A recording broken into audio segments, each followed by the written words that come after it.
Imagine this, the sun dipping low over the ancient stones of Jerusalem, casting long shadows on walls that have whispered secrets for millennia.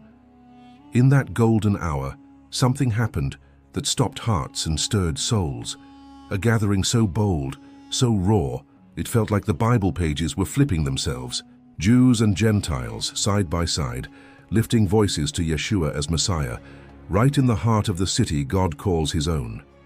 Not in hiding, not in whispers, but out loud, unashamed. If that doesn't send a shiver down your spine, stick around. Because what unfolded there wasn't just an event, it was a promise kept, a prophecy alive, and a wake-up call for every one of us watching from afar.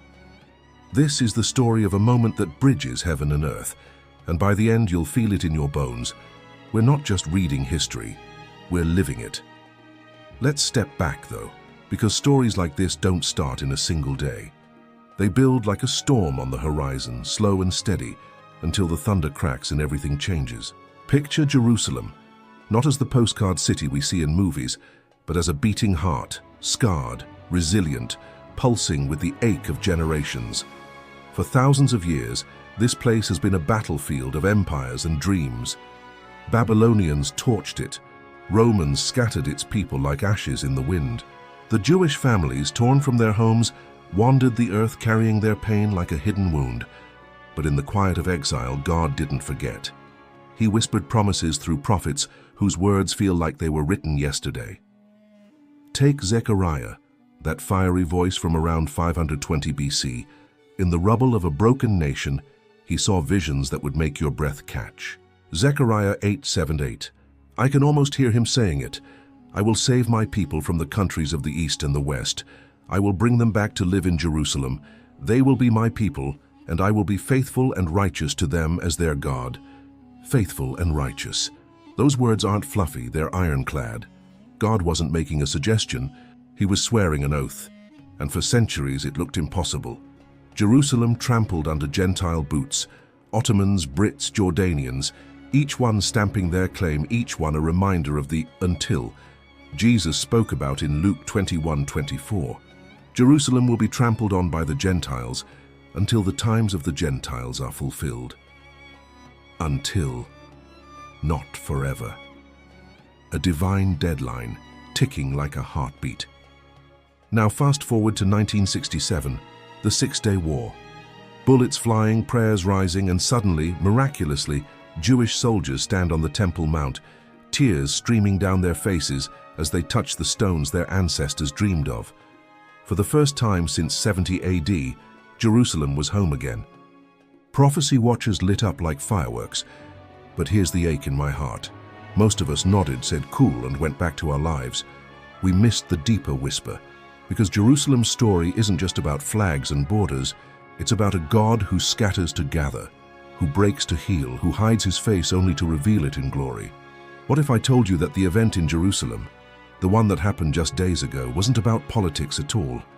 It was a spiritual spark, a quiet fire igniting in the souls of a people long hardened by history. Hold that thought, because it's going to hit you like a wave. Let's weave deeper into this tapestry. God loves patterns, doesn't he? Like a master storyteller dropping clues that tie the whole plot together. Look at Israel's journey. It's the ultimate epic of loss and comeback. Genesis 15:13-14 foretold the chains of Egypt, 400 years of slavery, and it happened, brutal and real. But Exodus, that's the redemption chapter, waters parting, a nation born in fire and freedom. Deuteronomy 28:30, harsh warnings of exile for turning away, curses chasing like shadows. Assyria, Babylon, Rome, they all played their parts, scattering the flock. Yet every storm cloud had a rainbow promise. Jeremiah 31:10, he who scattered Israel will gather them and will watch over his flock like a shepherd. A shepherd, gentle hands on weary lambs, calling them home. Ezekiel's vision in chapter 37. Oh friend, if you've ever felt dead inside, this one's for you. A valley of dry bones, bleached, forgotten, rattling in the wind like a graveyard sigh. God asks Ezekiel, Son of man, can these bones live? And Ezekiel, wise enough to defer, says, Sovereign Lord, you alone know. Then the miracle.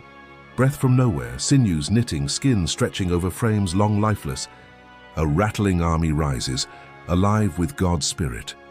These bones are the people of Israel, God explains. They say our bones are dried up. We have lost all hope. But hope, it's God's specialty.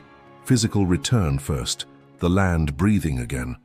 Then the Spirit wind, awakening hearts to the Messiah they once missed. That's where we are now, isn't it? Between the bones standing and the breath rushing in. Jerusalem matters because God staked his name there. 1 Kings 11:36. I have chosen Jerusalem as the place where my name will be. Not New York, not London. This dusty, defiant city is the epicenter of redemption. Psalm 122:6 tugs at us. Pray for the peace of Jerusalem. May those who love you be secure.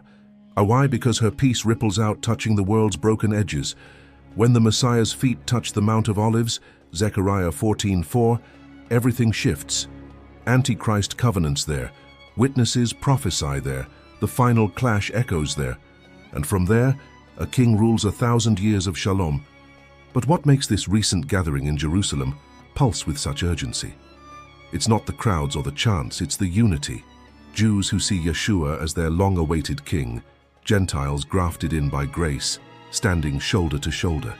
No walls, no us versus them. Just worship, raw and real, rising like incense. Ever wondered why God picks the improbable? Why Jerusalem, a city smaller than many suburbs, holds such weight?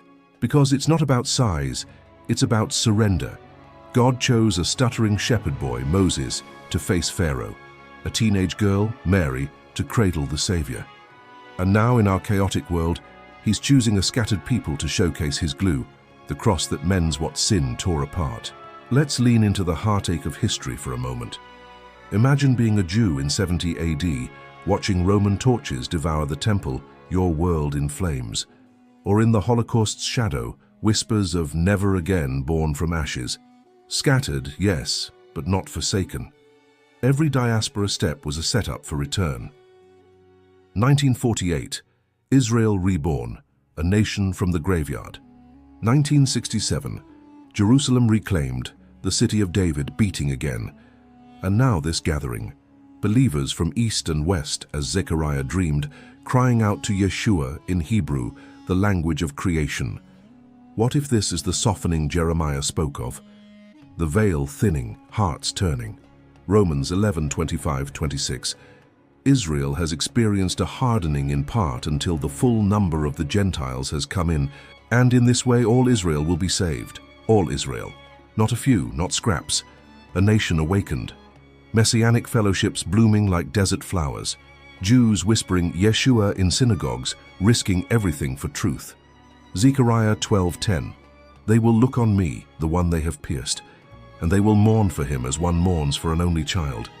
Mourning turning to dancing. Rejection to embrace. Pause here. Does your heart ache with hope? Because mine does. This isn't abstract theology. It's people, real and raw, stepping into light after lifetimes in shadow. Now, the event itself. Picture the scene. October sun warming the stones near the old city walls. Not a massive rally with megaphones, but a sacred circle. Hundreds strong from nations near and far. Jewish voices laced with ancient timbre, blending with Gentile accents in a symphony of praise. They read Isaiah 62:1-7, those watchmen on the walls verses. For Zion's sake I will not keep silent, till her vindication shines out like the dawn, her salvation like a blazing torch. No silence here, shouts of hallelujah echoing off the hills. Leaders step forward, faces etched with the weight of generations. One, a rabbi's son turned believer, declares in flawless Hebrew, Yeshua is the Messiah of Israel, the Savior of the world.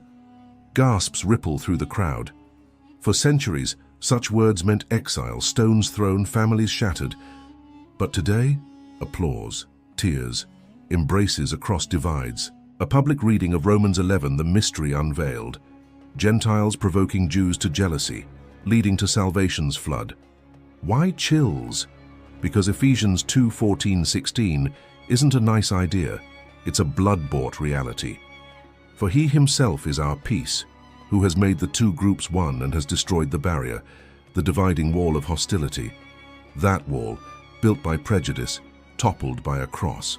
In Jerusalem, of all places, where walls literal and figurative have defined pain, they worshipped as one new humanity. No rituals to earn it, no formulas to follow, just grace, spilling over like wine at a wedding feast. But let's not romanticize too quickly. This moment carried risk, security tight, eyes watching from shadows. In a city where faith divides as often as it unites, standing for Yeshua means choosing sides. Yet they did, boldly, as if the Spirit himself parted the crowd. And in that declaration something shifted, not just in Jerusalem but in the heavenlies, a thread pulled in the prophetic tapestry, colors brightening. What happens when ordinary people step into extraordinary promises? They become signposts, pointing to the ultimate convergence Jesus described in Matthew 24. Wars and rumors, quakes shaking foundations, famines gnawing at hope. False lights flickering, gospel jets across screens to every tongue. The fig tree budding, Israel alive, leaves unfurling. When you see all these things, Jesus says, you know that it is near, right at the door. Not one sign, but a chorus, harmonizing louder each day. This gathering? Another voice in the symphony. Earth pains, as Romans 8:22 paints, creation groaning like a mother in labor, contractions quickening.